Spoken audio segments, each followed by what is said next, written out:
Fala pessoal, né? Vamos aqui para o contexto bíblico aqui do livro de 1 Reis.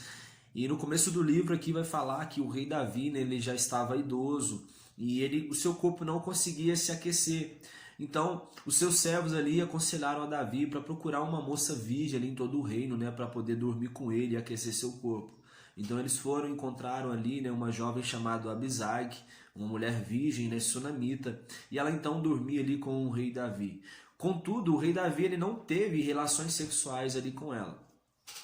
Agora a Bíblia vai dizer que Adonias, né, um outro filho de Davi também, com uma mulher chamada Agite, ele começou a dizer que ele reinaria ali no lugar de Davi. Então ele fez ali um conluio, né, com Joabe e Abiatar, né, que eram ali servos de Davi, mas eles passaram ali por lado de Adonias. No entanto, o profeta Natã, Benaia, o Simei, Rei e a guarda especial do rei, ela ficou do lado, né, do rei Davi. Então, Adonias agora ele vai promover ali uma festa. Só que, né, ele convidou todo mundo, menos aqueles homens que estavam ali do lado do rei Davi. Então, Natã, ao saber disso, ele vai agora falar com Batseba para ela poder questionar o rei, porque o rei Davi já havia dito que Salomão é que reinaria em seu lugar. Então, Batseba, ouvindo os conselhos ali de Natã, vai falar ali com o rei Davi. E naquele momento ali, né, Natan diz, olha, vai lá falar com o rei, que assim que você falar, né, com o rei, eu vou lá para poder assim confirmar as tuas palavras. Então, Davi ouviu Betseba, ouviu Natan, e agora ele chama Betseba e vai pedir para que ela nomeie ali agora, né, Salomão rei.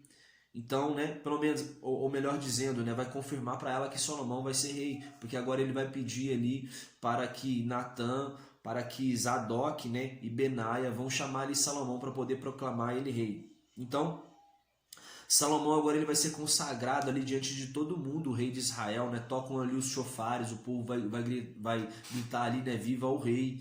Então depois disso, eles vão convencer a Salomão a montar ali numa mula e agora eles vão até Gibeon ali, né? Gion, melhor dizendo, com Salomão. E o sacerdote Zadok, ele vai derramar óleo ali sobre a cabeça, né, de Salomão. E o povo subiu ali atrás, comemorando, né, dançando ali, para poder, né, comemorar ali que Salomão agora seria o novo rei, de modo que o chão começou a tremer. Então isso agora chamou a atenção de Adonias, que estava ali promovendo aquela festa com seus convidados. Então Joabe ouviu aqueles barulhos e disse assim, olha, o que está acontecendo? Então Jonatas, que era o filho de Abiatar, ele que era um mensageiro ali, né, característico ali, um mensageiro,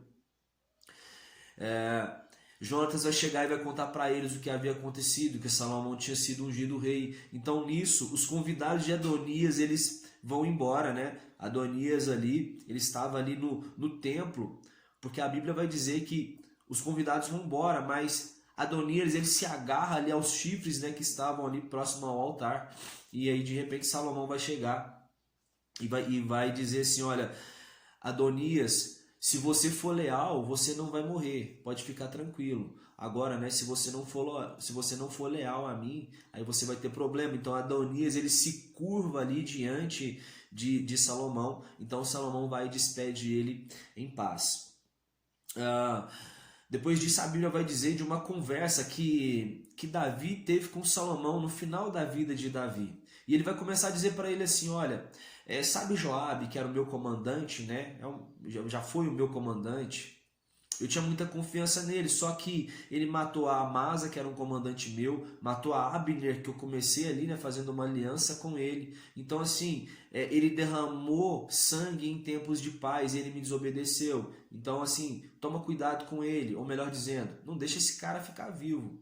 Depois ele vai dizer assim, olha, tenha paciência, ou tenha misericórdia, né, com o Barzilai, que foi aquele homem que proveu ali Davi de alimentos enquanto ele fugia ali de Absalão. Ele fala também sobre Simei. Quem era Simei? Era aquele servo ali de Saul que começou a xingar ali a Davi. Mas lembra que quando Davi foi ungido ali rei em Israel, então Simei se curvou diante dele e pediu por misericórdia. Então Davi prometeu não matar ele, mas Davi vai dizer para Salomão, olha, eu sei que como você é uma pessoa muito sensata, você não vai deixar esse cara ficar vivo. Então Davi já deu esses conselhos ali para Salomão.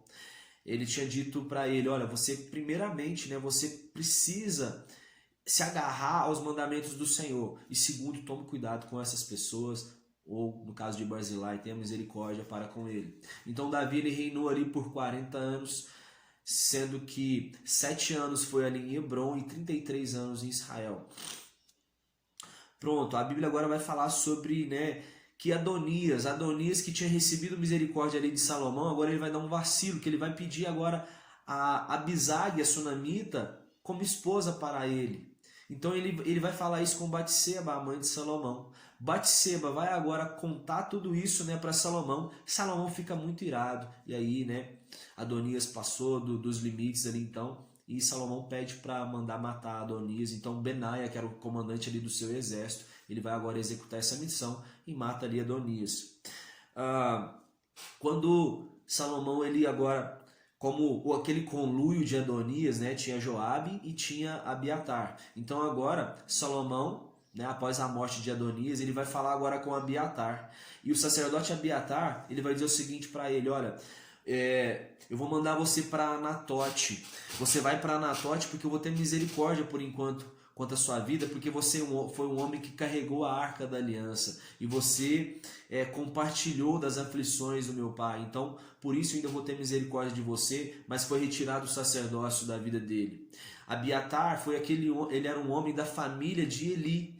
Então aqui estava se cumprindo aquilo que a Bíblia já tinha dito tempos atrás, lá em 1 Samuel, de quando Eli, né, ele tinha corrompido ali, o reino dele seria eterno, mas por ele haver se corrompido, né, Deus ia tirar ele ali do trono, de modo que as suas famílias, né, eles iam ser retirados ali, né, os seus sacerdócios, eles mendigariam, né, para poder estar ali no altar do Senhor. Então isso estava agora ali acontecendo ali na vida de Abiatar.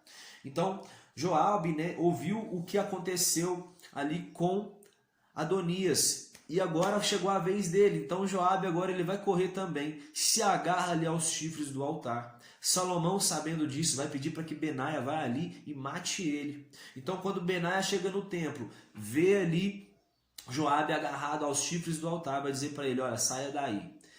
E aí Joabe vai dizer o seguinte, olha, eu não vou sair daqui do altar, eu vou ficar aqui no altar. Então Benaia diz isso para Salomão, e aí a ordem, né, que eles entraram em consenso foi de que mata ele mesmo ali, mesmo ele estando no altar. Então agora Benaia vai e executa ali, né, Joabe ali no altar. Então depois disso, né, Zadok, né, ele foi nomeado ali como sacerdote, e Benaia, né, como já era o comandante também, ele também se tornou o comandante ali oficial ali de Salomão. Salomão agora vai falar com Simei, né? Veja como ele está seguindo ali os passos, né, do que o rei Davi havia feito. Então agora ele vai falar com Simei. E como havia um tratado, né, Davi tinha jurado que não ia matar ele. E Salomão não vai chegar assim, ele vai dar uma oportunidade para ele. Ele vai dizer para Simei assim, olha, você vai construir uma casa aqui em Jerusalém para você. Só que você não pode sair de Jerusalém. Acontece que depois de 3 anos, 2 dos servos de Simei fogem para Gate. E quando eles fogem para Gate, Simei agora vai sair para poder buscá-los. Então ali ele cumpre o desacordo e ele assina ali a sua sentença de morte, né? Então Simei agora ele vai ser morto, Benaia, né, ele vai cumprir ali essa ordem de matar a Simei. Salomão então, agora ele vai fazer uma aliança ali com o faraó, porque ele se casou ali com a sua filha, né? Então essa mulher, ela morou ali com Salomão durante ali toda a construção do templo, né? Depois a gente vai ver em 2 Reis que Salomão ele mandou ali construir um palácio igual ali para ela, né? Acho que é em 1 Reis mesmo que fala que Salomão mandou construir um palácio igual ao que ele tinha ali para a filha de Faraó. Salomão ele amava a Deus, só que da mesma forma ele também estava oferecendo ali holocaustos, sacrifícios, né, para deuses estranhos. Então aí Salomão começou, né, a errar. Então a Bíblia diz agora que Salomão ele vai até Gibeon, porque ali havia o principal altar. Então ali ele ofereceu ali 1000 holocaustos. Salomão, quando ele está ali em Gibeon, ele ofereceu os 1000 holocaustos e agora ele vai ter um sonho onde Deus chega e fala com ele, dizendo assim, olha, Salomão, pede-me o que quiser que eu vou te dar. Então agora Salomão ele vai pedir assim, ó, Senhor, eu não sei liderar. Então faz o seguinte, Senhor, me dá um coração que saiba discernir entre o bem e o mal para que eu possa liderar o povo. Então Deus ele agora, né, vai se agradar muito desse pedido de Salomão e vai prometer que vai dar vida longa. Deus vai prometer que vai dar vida longa ali, né, para Salomão.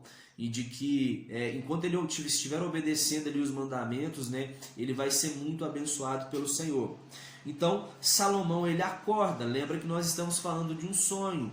Deus apareceu em sonho para Salomão e ele pediu essas coisas. Então agora quando ele acorda do sonho, ele vai até Jerusalém, ele fica diante da Arca da Aliança e ali ele oferece sacrifícios. E depois ele oferece um banquete ali, né, para todos os seus servos. Pronto, agora Salomão ele vai ter ali a sua primeira missão, porque vão aparecer duas prostitutas ali diante dele. Então essas duas prostitutas, elas tinham um caso. A mulher que narrava a história, ela tinha um filho. E ela morava com uma outra mulher, né, que era prostituta. As duas eram prostitutas. Então, depois de 3 dias, essa outra amiga dela vai ter um filho também.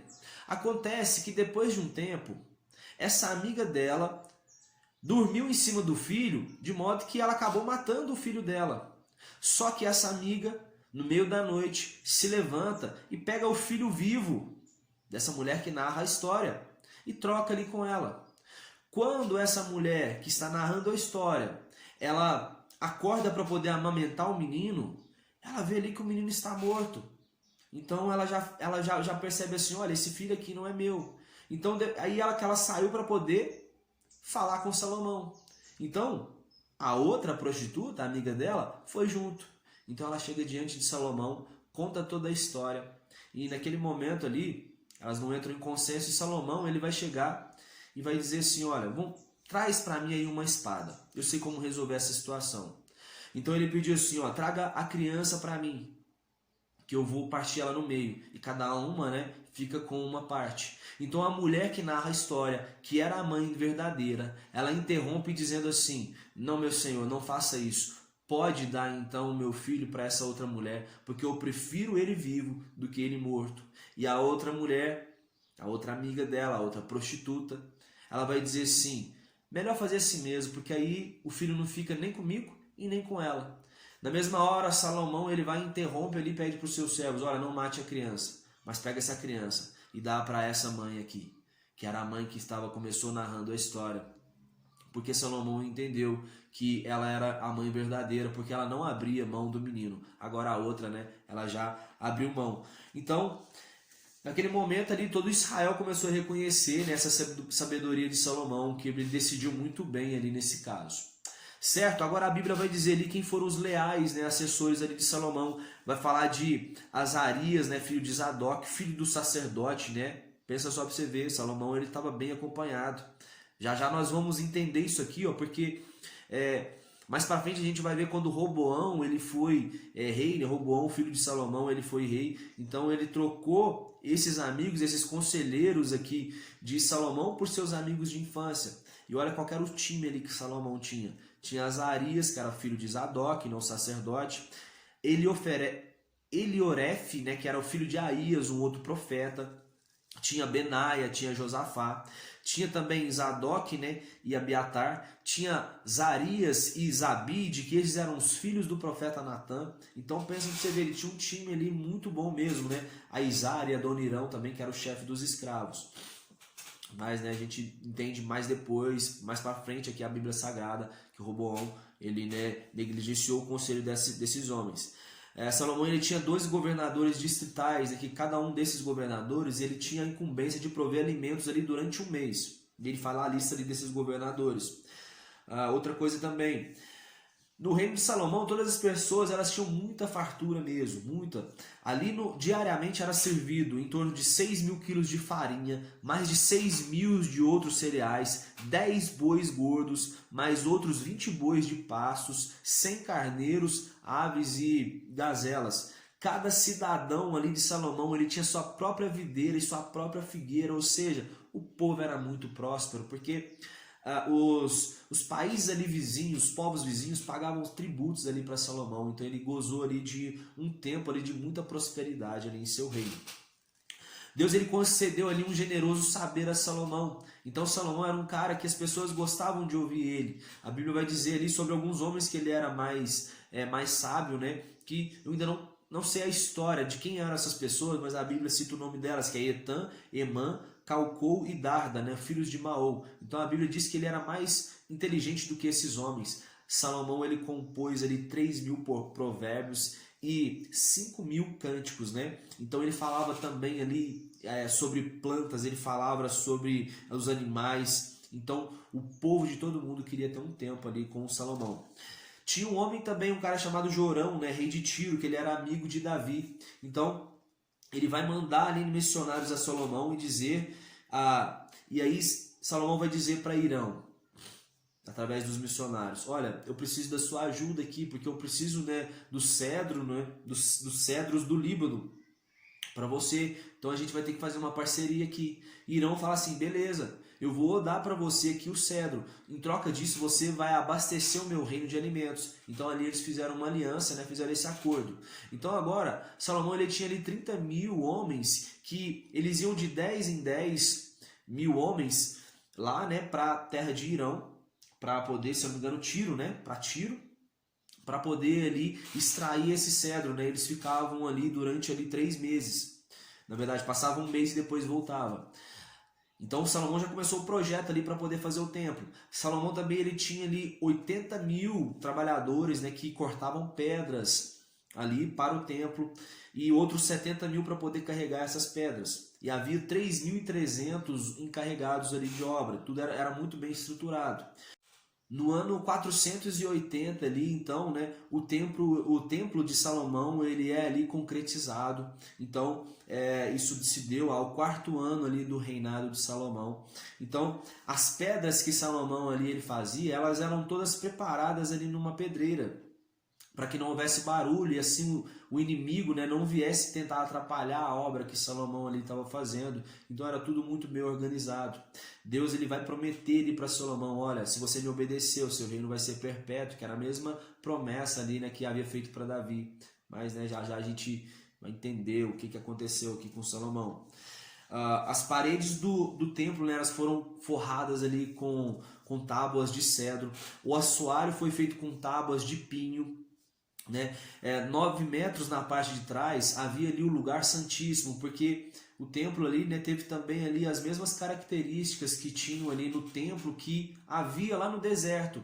Então tinha átrio, tinha santo dos santos. Então esse lugar ali, o lugar santíssimo, era 9 metros reservado para ele, o átrio tinha 18 metros. Todo o interior do templo era pintado ali com figuras de flor e frutas, e Salomão ele pegou a Arca da Aliança e colocou lá no lugar santíssimo, revestiu ela toda de ouro. O templo também foi revestido ali de ouro. Salomão também mandou fazer 2 querubins ali de 4 metros cada um, de modo que eles ficavam de frente um para outro e suas asas tocavam, né? Cada asa de cada querubim ele tinha 2 metros, né, de comprimento. E ele revestiu tudo isso de ouro. E para fechar aqui também, para fechar no capítulo 6, essa primeira parte aqui, Salomão ele fez as portas do lugar santíssimo, né, portas duplas ali, e ele também na entrada do templo ele fez também portas duplas, e Salomão também construiu um muro ali em volta ali de seu palácio. Certo, pessoal? Então essa aqui ficou sendo a primeira parte, e já eu guardo vocês aí numa segunda parte do contexto bíblico. Valeu, tamo junto, fica com Deus e é nóis.